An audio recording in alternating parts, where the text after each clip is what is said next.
அமெரிக்காவுடன் மலேசியா கையெழுத்திட்ட வர்த்தக உடன்பாட்டில் பூமிபுத்ரா உரிமைகள் சமரசம் செய்து கொள்ளப்பட்டதாக கூறப்படும் கூற்றுகளுக்கு முதலீடு, வர்த்தகம் மற்றும் தொழில்துறை அமைச்சர் துங்கு ஜஃப்ருல் அசீஸ் பதிலடி கொடுத்துள்ளார். பேச்சுவார்த்தைகளின் போது இந்த தலைப்பு எல்லையை மீறும் செயல் என அவர் கூறினார். அமெரிக்க நிறுவனங்களுக்கு வர்த்தக உடன்பாட்டின் கீழ் பூமிபுத்ரா தகுதி வழங்கும் ஒரு பிரிவை சுட்டிக்காட்ட இதுபோன்ற கூற்றுகளை முன்வைக்கும் எவருக்கும் தாம் சவால் விடுவதாக அவர் கூறினார். மலேசியா அமெரிக்கா பரஸ்பர வர்த்தக உடன்பாடு குறித்து நாடாளுமன்ற உறுப்பினர்களுக்கு விளக்கமளிக்க நடைபெற்ற சிறப்பு நாடாளுமன்ற கூட்டத்திற்கு பிறகு அவர் ஊடகங்களிடம் இதனை தெரிவித்தார்.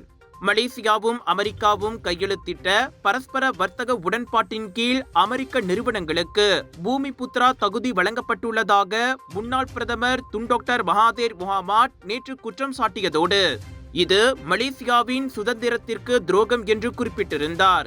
இந்த உடன்பாடு மலேசியாவை அமெரிக்காவில் இருந்து பொருட்களை வாங்க கட்டாயப்படுத்தும் என்றும் மலேசியாவின் எதிர்கால வர்த்தக கொள்கைகளில் வாஷிங்டன் செல்வாக்கு செலுத்த அனுமதிக்கும் என்றும் மகாதீர் கூறியிருந்தார்.